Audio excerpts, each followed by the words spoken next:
Hello. Spirit fingers. La, la, la, la, la, la, la, la. Janelle is here to talk about 260 UFC. Okay, anyway. I'm so sorry for that. So sorry. But yes, as I am here, we are here to talk about UFC 260. To recap, it happened last night.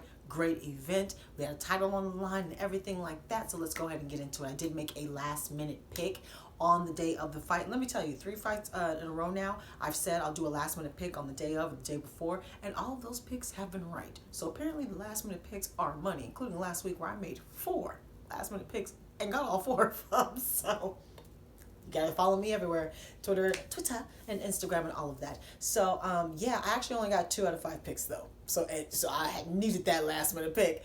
2 out of 5 picks. I'm actually okay with it. This was an incredible event. Let's go ahead and get into it. The main card here. First up, first fight. Did not get this pick. I chose Kama Worthy to beat Jamie Mullarkey. He did not. Boy, did not. This ended in the first round. They were going back and forth, not really a filling out period here.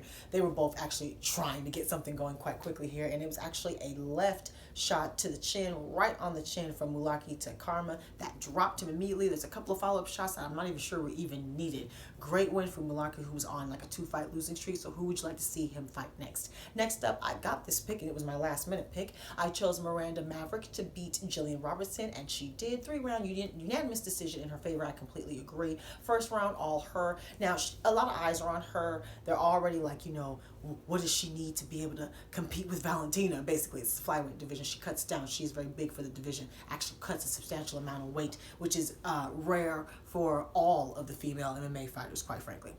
And you could see she was big. She's muscular. Like, she got like cut arms and cut stomach, and and she yoked. So, quite fast. You could see the speed, you could see the power difference in that first round. She got in there, initiated the exchanges, landed the harder shots, outscored her, totally won the first round. Jillian, in my opinion, won the second round. She held her down there, held her down for the majority of the fight, where basically she didn't do too much damage because Miranda was steadily trying to get up. She didn't accept any position. So Jillian basically used the whole time trying to keep her there. Miranda eventually did get up at the end of the round and actually started firing back and landed some shots. And that was enough for 2 of the judges to give her that second round. But I disagree with that. I think that Jillian won the second round.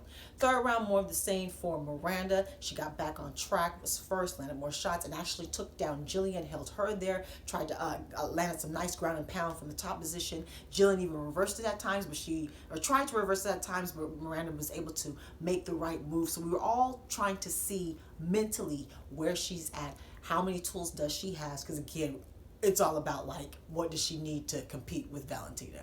I'm like, hold your horses. She's only 23 years old. Please let her move up slowly. We shouldn't even be thinking about Valentina, especially when she's got a super legit opponent in Jessica Andrade coming up next. So hold your horses. Who would you like to see Miranda Maverick fight next? Next up, I got this pick. I chose Sean O'Malley to beat Thomas Almeida, and he did. This is a good fight. Could have ended in the first round, honey, when they're going back and forth. Let me say, Sean O'Malley looks good. He looked strong. The leg looked okay. He even got kicked in the leg, and it held up nicely, which is really nice to see. He is unique. He is truly a unique fighter. The way he enters and comes out of combinations, the way he enters in from an odd angles, throws that shot, you can barely even see it coming, and backs out in an awkward angle.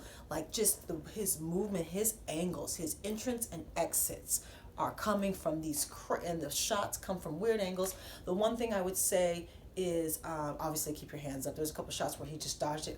Great, but his body movement isn't quite that fast. He's not like Demetrius Johnson, where he got that twitch movement. So put your hands up. Okay, don't be. It looks good. I get it. Put your hands up. So he won the first round. Landed a kick to face, bow, on Thomas. And Thomas ate that kick. Thomas ate that kick, and then Sean also landed a left right behind it, knocked Thomas down, and then he walked away thinking that the fight was over. But Thomas is like, "Oh no, you didn't know? I'm tough." Managed to survive that round. Managed to come back fully with his wits about him in the second round, although I still think he lost on points. Actually, I know he did if you look at the stats and everything. Sean still was landing more shots, the hardest shots, but Thomas was landing shots as well. He had his moments as well. Third round, a little bit more of the same until we saw, I'm trying to think of the sequence. I just had it. Oh, it was a short. Was it a left? It was a left. Hold on, I'm seeing it in my head. Oh no, it was a right. Yeah, it was a right, and it knocked him on the ground, and then he kind of spun a little bit. And at first, he went to walk away again. He's looking at the ref, and the ref is like, "It's not over." So he walks over, super cash, and then just and knocks Thomas Almeida all the way out. Sleep. And the thing about it is, I'm pretty sure it was unnecessary. If you look on the replay, the first shot that initially dropped, I'm pretty sure it was right, but correct me if I'm wrong. The first shot that initially dropped him, he kind of spun a little bit, and he's laying there, and as Sean is casually walking up, Thomas doesn't even defend himself. He doesn't even react to this man coming over to him to while he's already on the ground. And seeing as how he didn't have that awareness to even protect himself from that last shot shows that the fight was already over. So probably didn't need to take that last shot. But he did, and Sean was actually kind of mad about it, actually. He was like, you didn't have to take that. No fighter wants to have to do more damage than necessary. Great win for Sean O'Malley. He's saying he wants to be talked about in the title picture. As long as he can hold up physically, that's been the only question. Again, the star factor is there. The mouthpiece is there. The unique and wow factor in his fighting skills is there. It's all there. Who do you think he should fight next? He's in a super competitive featherweight division. Bantamweight. Yeah, he's featherweight. I just totally lost that. Chico Vera just beat Jose Aldo in the Is he a bantamweight? Okay, anyway. Who should be next for Sean O'Malley? Okay, I'm trying to get through this. All right, next up, co-main event, and I did not get this pick. I chose Tyron Woodley to beat Vicente Luque. I like both guys. I just didn't want to see Tyron Woodley get like his fourth loss in a row and go out like this, because I like Tyron Woodley, especially as a former champion. He had quite a nice little reign for himself. He did not win. Vicente Luque. But actually, I don't even need to whisper because he came out fiery. He came out more aggressive. He didn't accept bad positioning like we've seen in his last few fights.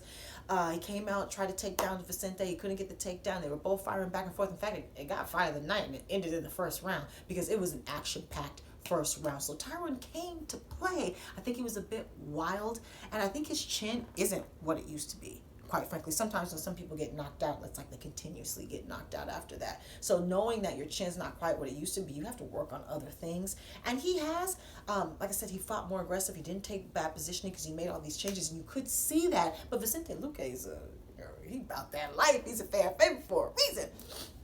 Ranked, I believe, Vicente is younger than I realized too, because he's had so many fights. He's still in his 20s, and so this was his. If anyone had to get a career boost off of Tyron Woodley, I'm okay that it was Vicente Luque because I like him. I'll just put it that way. So they're going back and forth. Vicente actually stuns Tyron on. Tyron's wobbly now. He's on total wobbly legs. He grabs him up. He's trying to get his wits about him. He's up against the cage at one point. He fires back. It was freaking chaotic and awesome, but just awesome. Tyron was trying to survive, and eventually Vicente, he tries to take him down. Vicente actually switches the position and ends up getting the Darce choke up against the cage where Tyron really couldn't even move, let alone try to get out of it. And he reacted to it slowly, by the way, because he was still a little stunned from earlier. So he got the Darce choke. Tap, tap. And I believe Dana White was like, yeah, he's 38 years old. I think he even added a year. He's 39. He's 38. He should be done. I don't know. What? 4 losses in a row, all to obviously stellar competition. Kamaru, Colby, Burns, and now Vicente. So what do you think should be next for Tyron Woodley? And of course, who do you think should be next for Vicente Luque, who, like I said, is going to get a definite boost off of this? Can he finally get into that top 5? Can he finally get into that title picture in a super stacked division where, quite frankly, everybody acting like they don't want to fight anybody? So we might as well throw Vicente Luque up in the mix. Now, main event, and I did not get this pick, and the new UFC, baddest man on the planet, the heavyweight champion of the world, Mr. Francis Ngannou. He successfully defeated Mr. Stipe Miocic, and I couldn't be more happier to lose this pick. Go back and watch my prediction video, because I've gotten comments before like, you always pick somebody then act like you happy you lost your pick. Go back and watch the prediction video where I broke down the whole, I wasn't going to pick against Stipe anymore because he's too smart of a fighter, and Francis made too many mental errors, and he hasn't been able to show me that he's improved because he only had like less than 3 minutes of fight time in between the loss that he had with Derek Lewis right after that, in between now. So about 3 minutes of fight time in 2 years. Hadn't displayed all the necessary tools, and I am not in tune with all of the training videos like a lot of you guys are. So I'm like, I have to see it. I was like, I have to see it. I want you to win, but Stipe's too good for me to pick against him, and you haven't displayed that you can make the right decisions, right? And that you've added the necessary skills. Let's get into this, because he proved me wrong on all accounts. Boy, he made the right decisions. He's picked up the necessary skills. Yeah.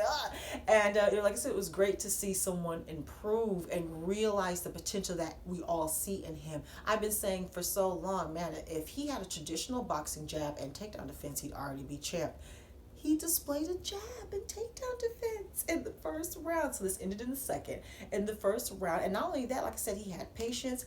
He had a bit of a jab, wasn't as consistent as I would like it to be, but the fact that it was there and it's never been there before, okay? So we're seeing the improvement there. He showed patience. He actually hit him with a good jab early on in that first round, didn't get overzealous, didn't jump on him. Stipe went for a takedown. He successfully snuffed the takedown, even had to go all the way, full sprawl to stuffed it, reversed it, got on, took Stipe's back while Stipe was on all fours and just was landing a bunch of shots. Then afterwards, he looked like he was going to try to take him down again. And I was like, no, let go. Same thing with DC. Was like, do not offensively wrestle. What are you doing? And he let go, settled back down, went back to his game plan again. He won the first round. He landed the more significant shots. He landed more shots. He was calm, measured, was controlling the center of the octagon. I mean, didn't wane the punches, didn't get overzealous when he touched him. Great decision making, great improvement, and looked, of course, as athletic and powerful and fast as normal. Second round, and he actually, more of the same. He actually stuns Stipe with a jab, knocks him down with a jab, jumps on him again, and this is where Stipe actually makes a bad decision. So he stuns him with the jab, drops Stipe, starts to go after him. Stipe's up and they're in the mix. Stipe actually lands a hard right, and he thinks he has him stunned, so he goes in. And as he goes in, he gets caught with the shortest of lefts I've ever seen, but it drops him. Then he comes over, one more shot, knocks Stipe all the way out. Sleep. And no. So, as I was questioning whether or not Francis could make the right decision, it was Stipe who ended up making the wrong decision when he thought that he had stunned Francis with that right and going in, instead of just using that to back away and buy a little bit more time, seeing as how you need to get your wits about you. So it was actually him to make the wrong decision, Francis to capitalize on it and make all the right decisions and learn some takedown defense and some wrestling, as we could see as he tried to show some wrestling. And as I said in the video before, I think he'll make a better ambassador than Stipe. And it'd just be nice to see somebody who really likes to be champion. Not to say there's not reasons why Stipe had his issues, but it's just, I think we're really going to enjoy watching Francis enjoy being champion. And so I can't wait to see it. Plus, of course, now they're trying to put this Africa card, some kind of Africa card.